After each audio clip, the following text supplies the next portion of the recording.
Hello and welcome to Fruitful Lindens, a channel where I teach people how to design, save, and live.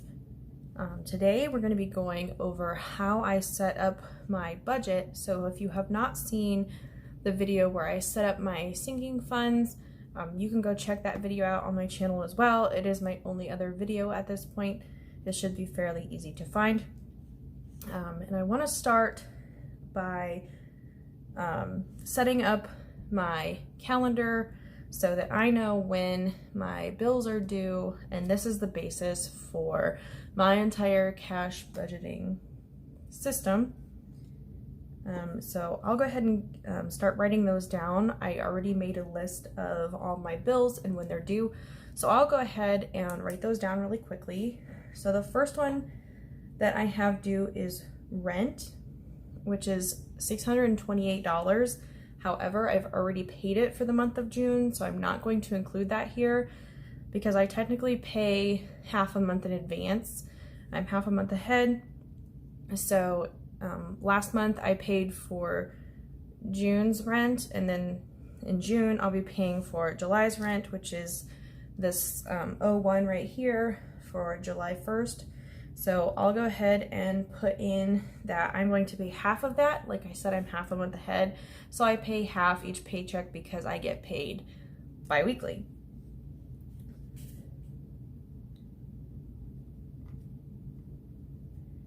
Okay, so rent is $628 and I only pay half of that, but I like to put the full amount so that I know how much will actually be due on that day.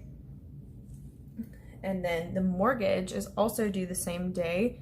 And if you didn't watch my previous video, the reason that we have both rent and mortgage is that our lease isn't up until August at our apartment, but we did just buy a house and we have to start paying the mortgage on July 1st. So I already have the money in my bank account for that, but I will continue saving half of it each paycheck, and I should be half a month ahead on the mortgage as well, so that I know if anything happens, I'll always have that money stashed away.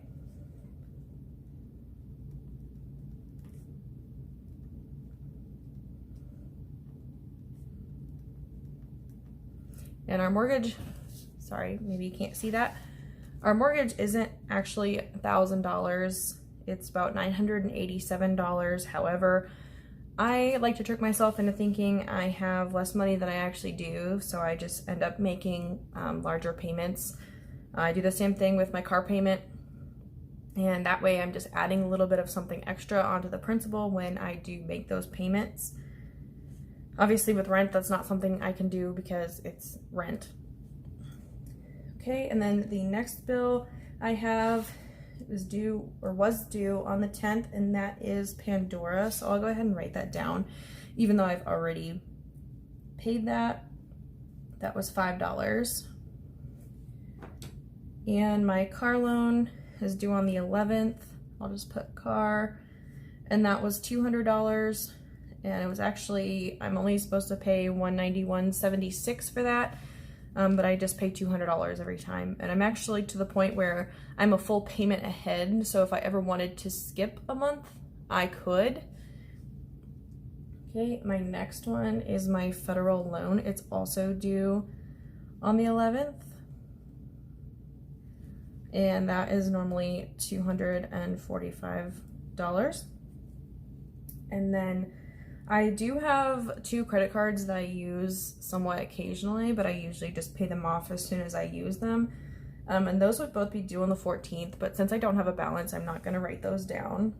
However, normally if I was doing this, I would write them down.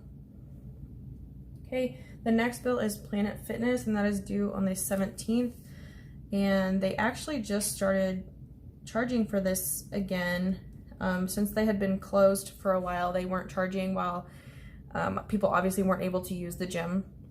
But they did just charge me, it was like $8, but for the sake of this video, I'll just show you like how I would budget for like my predicted kind of budget, and then at the end of the month, I'll go over what actually happened in the month. So normally it's like $21.99, but I just put $22.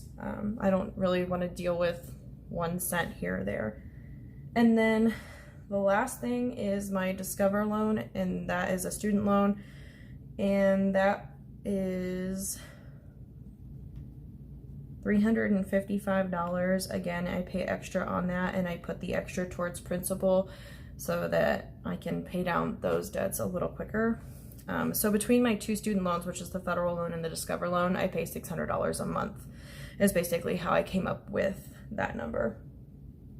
Okay, so then now that I know where all of my bills are, I like to go and write down where my paydays happen, and then I can decide which paycheck is going to pay for which bill or how to split that up. So this month I already got paid on the 12th, so I write payday there, and then I get paid on the 26th, which it is not the 26th yet. That will be this coming Friday. And then once I have those written down, I'll go ahead and color code them.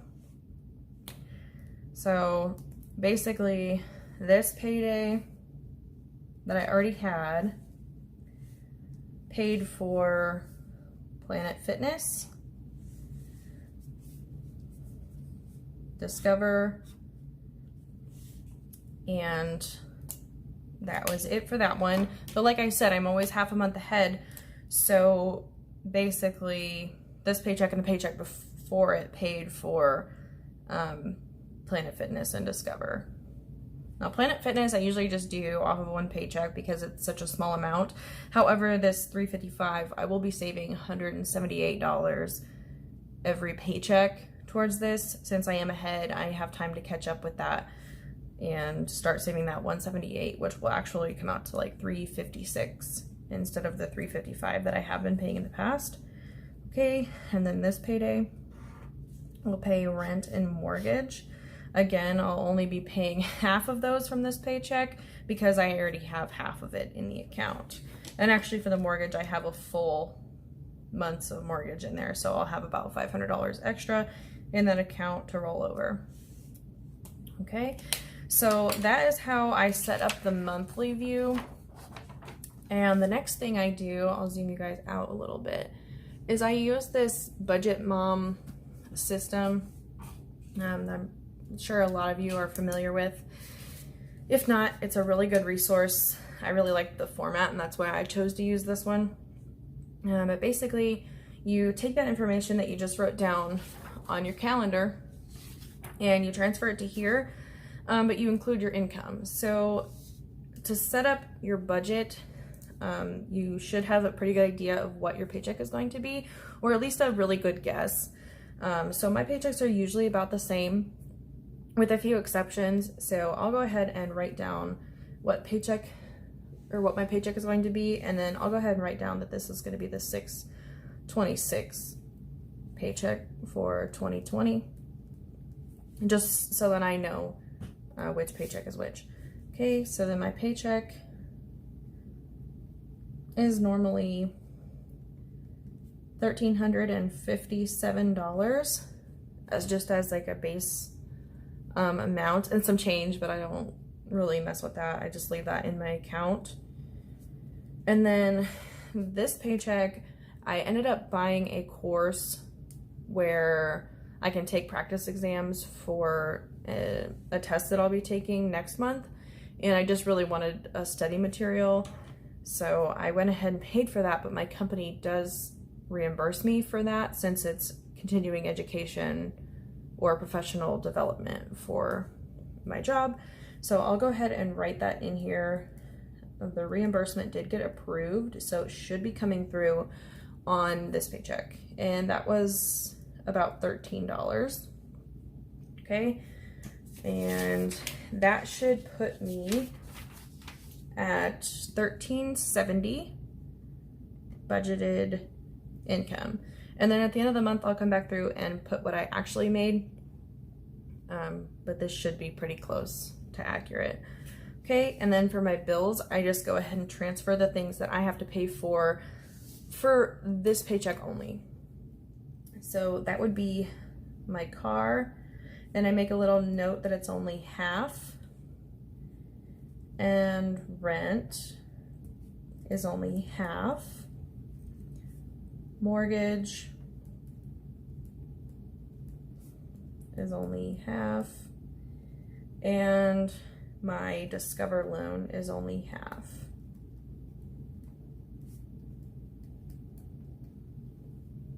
Okay, so, and then I also write the dates that they're due just so I know that I've already paid them for June. I just need to pay them for July, or rather pay for half of them. So this one is due on the 11th of July, 1st, and the 25th. And I did just pay this one, so I don't have anything in my account right now for Discover, but I get paid again on July 10th. So I'll make up the other half of this payment with that before it's due on the 25th. Okay, so for my car, I said my car was $200, but since I'm only saving half of it for right now, or setting aside half of it for right now, it's gonna be $100. Rent, I just direct deposit $335 into a separate bank account altogether, and it's actually in a separate bank than my other accounts. And that is because Caleb normally pays for the water bill at the apartment, but if for some reason he doesn't get to it before the rent is posted, I can't just make a partial payment. I have to pay the whole thing at once.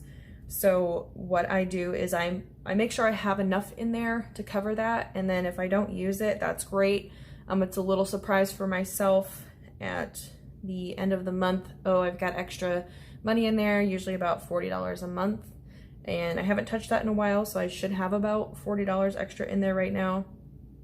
So the next time, if he does end up paying it before rent is posted, then I'll still have that extra money, and if not, he usually just sends me the money through our Chase app, and I'll just use it in my regular checking account.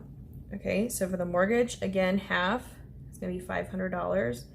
And this one I am truly half a month ahead because I already have the full payment in my account, and then I'll be adding another $500 before rent is even due. So instead of, I could technically pay $1,500, but I wanted to keep that $500 kind of as a buffer for myself, just in case something happens and I need that $500 for something. I know that I have it, but it's also in my bills account, and I know not to touch that debit card for anything except for bills.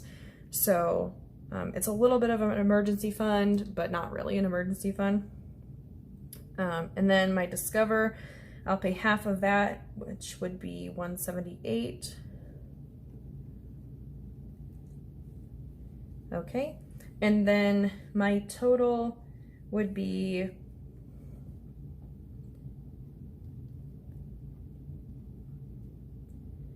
$1,113.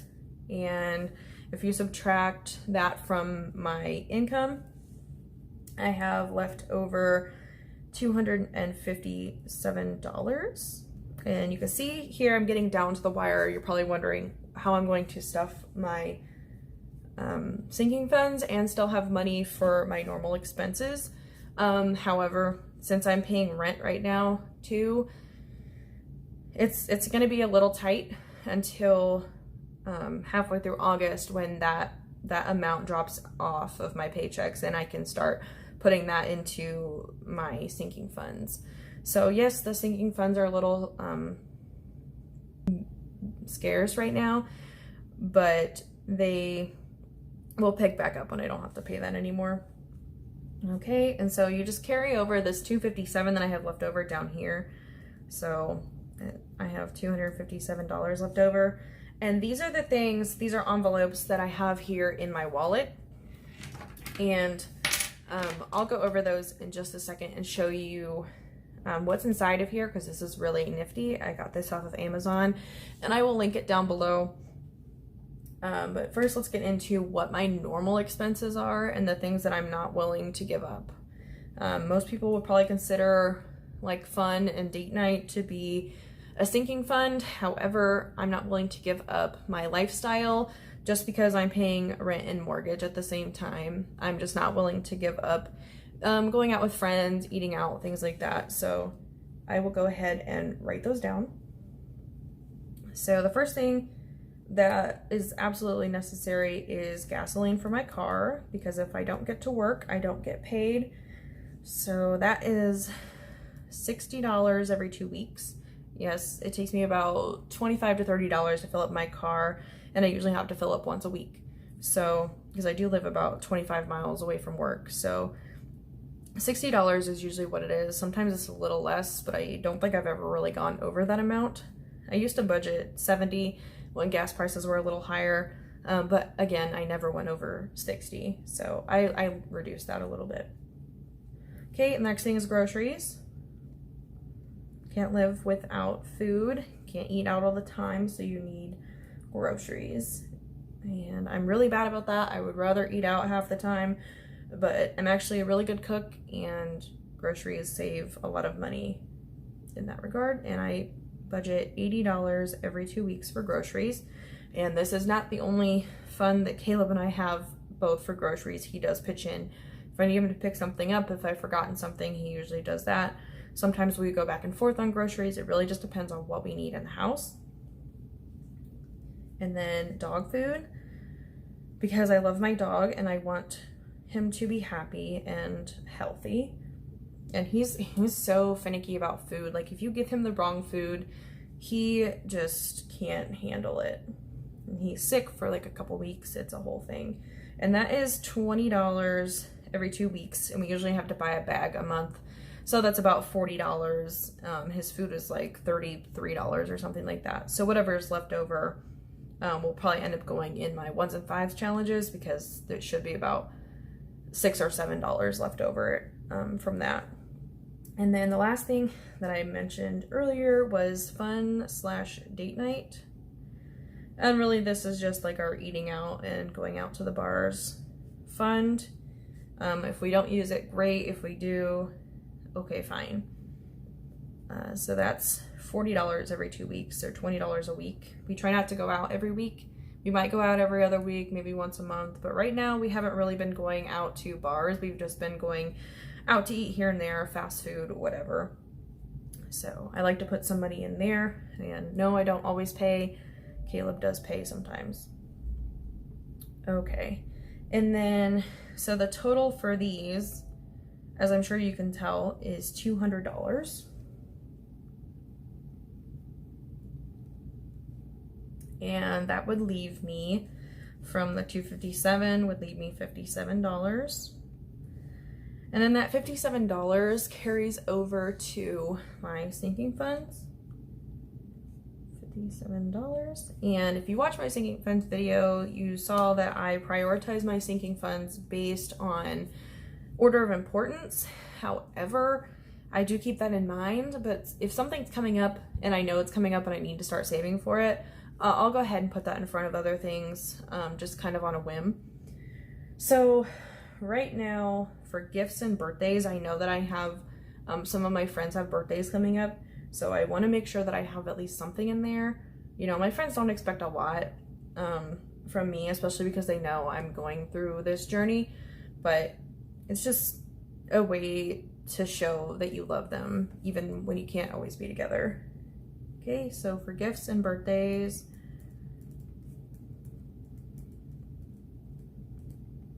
I'm going to put in $10 for this paycheck.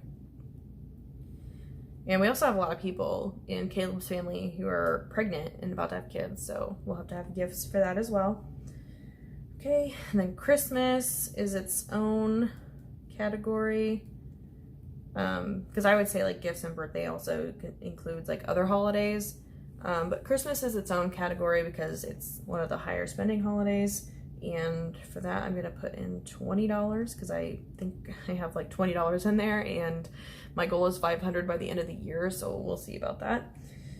Then for the house, I'm going to put in $10. We have almost everything we need. It's just like buying paint here or there, things like that. Okay. And then I wasn't sure what to do because at this point I would have $17 left over, and I couldn't think like, what can I put $10 towards? So in that instance, like I mentioned in my sinking funds video, I'm going to put that in my Oh Dad envelope. And I'm just going to put $10 this time. And so that would make this a total of $50 that I'm putting in my sinking funds. And that leaves me $7 left over. And then here in the extra debt, since I have such a weird number, I'm going to go ahead and put that towards my debt snowball. And my debt snowball will be towards my car. I'm pretty close to paying it off. And I want to pay it off early, so I'm going to put everything I can into my car. Like I mentioned before, I could technically skip a month of payments, but I don't want to do that because if I keep paying, it reduces the amount of time that I have to pay in the long run. Plus, I'm doing this snowball category so that I can make hopefully an extra payment by the end of the year as well. So I'd technically be 2 months ahead, but still reducing interest in the time that I have to pay on this. So I'll go ahead and fill in that I have $7 left, and I'm putting $7 in here, which means I have $0 left over. And this is zero-based budgeting.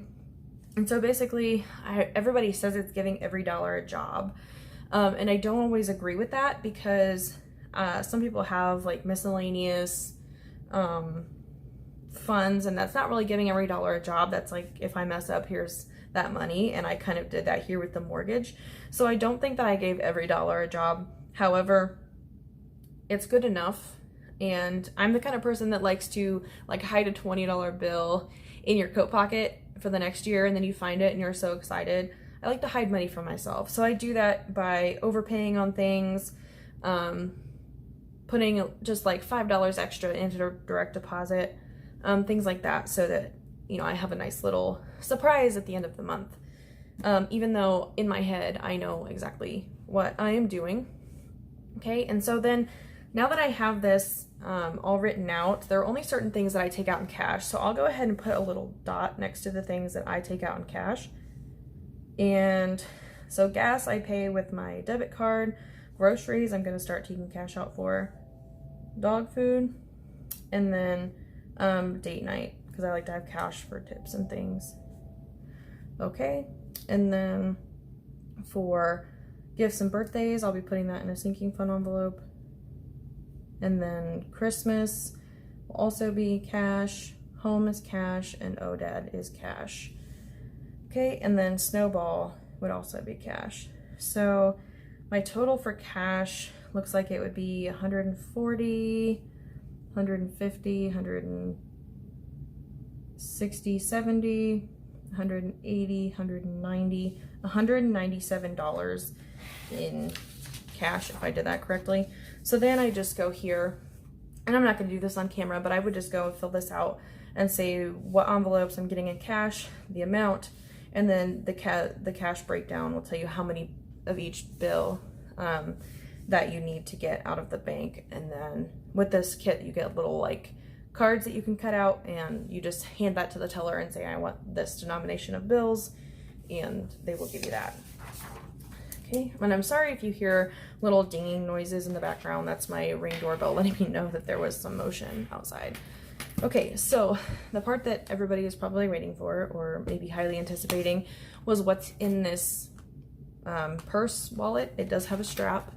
It's really thick, and it's, I mean, I would call it a purse, but it's, I mean, it's like a giant wallet. And what I loved about this was the color. First of all, my favorite color. You can tell my nails, my channel, my purse. It's all blue. It's my favorite color. But it also holds cash envelopes. And I'm going to go ahead and leave that flipped like that because my ID is right there, and I don't want you to see that. So I don't want you guys to see my ID, so I'll just go ahead and cover it up so you can actually see the envelopes themselves. So it did come with, I think, 12 envelopes. I'm only using 4 because I only had 3 categories that are like my normal spending that I take out in cash, which are gas, groceries, or I'm sorry, not gas, groceries, dog food, and date night. Because gas I do on my debit card. It's just easier. I hate going inside the gas station to pay. Okay, so I have groceries, obviously, because it's the little food envelope, date night, little heart envelope, pet food on the pet envelope, and then this is my challenge envelope. So anytime I get change back from these 3 envelopes and it's a 1 or a 5, it'll go in my 1s and 5 challenges, and that's what this little saving piggy bank envelope is for. But this is really nifty. This whole thing just comes right out of the wallet. So if for some reason I didn't want to take that with me, I could just take it out and then put it back later when I needed to. And then I keep my ID in here. It's got 2 clear spots, and obviously my AAA membership, which is expired, so don't try to steal it. And then in here, I just keep, like, I can keep cash, my passport, all of my cards, and then I have a bunch of gift cards over here. I won't show you too much of that because I don't want to reveal my life away. However, I just thought this was a really neat purse, and yeah, I thought it'd be fun to share with you guys because I was really looking for something stylish as well as functional, and I think I hit the jackpot.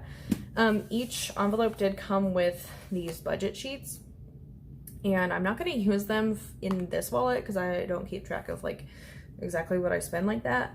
I just don't have time for that at the grocery store or whatever. So what's in there is what's in there at the end of the month, or at the end of the 2 weeks, sorry. And then, so I'm going to use these for my sinking funds because I mentioned that before that I didn't have these for my sinking funds. So I'll go ahead and put these for my sinking funds. So I'm really glad that it came with that. It will not go to waste, I promise. I do not believe in wasting paper. So that is all for today's video. At the date that I actually get paid, I will be stuffing those envelopes and updating the actual budget since I will actually have the money. I will actually be able to take the money out and stuff those envelopes and account for like what actually happened in the month.